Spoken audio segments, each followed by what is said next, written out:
విజయవాడలోని AP state disaster management ఆఫీస్కి వెళ్లారు AP deputy CM Pawan Kalyan. వరద పరిస్థితిపై అధికారులను అడిగి వివరాలు తెలుసుకున్నారు. ప్రత్యేకంగా ఏర్పాటు చేసిన మానిటరింగ్ సెల్ ను పరిశీలించారు. ప్రకాశం బ్యారేజ్కి వస్తున్న వరదపై ఆరా తీశారు.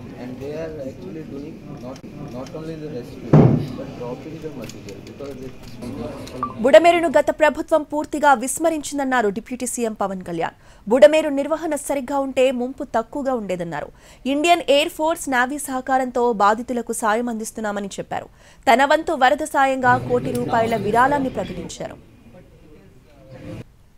ప్రకృతి విపత్తు ఇంకొంచెం తక్కువ స్థాయిలో మనం డ్యామేజ్ అయ్యిండేది ఒకటి బుడమేరు కనుక గత ప్రభుత్వం సరిగ్గా మెయింటైన్ చేసి ఉంటే, ఎందుకంటే భవిష్యత్తులో ఇలాంటివి జరగకుండా ఉండాలని మేమందరం కోరుకున్నాం. అలాగే ఆ దిశగా పనిచేస్తాం. అలాగే నా సైడ్ నుంచి కూడా ఈ ప్రత్యేకించి రాష్ట్ర సీఎం రిలీఫ్ ఫండ్కి ₹1 కోటి నిధుల్ని నేను చంద్రబాబు గారి రాష్ట్ర ముఖ్యమంత్రి నిధికి నేను విరాళంగా ప్రకటిస్తాను. చెప్పాలంటే ప్రకృతి విపత్తు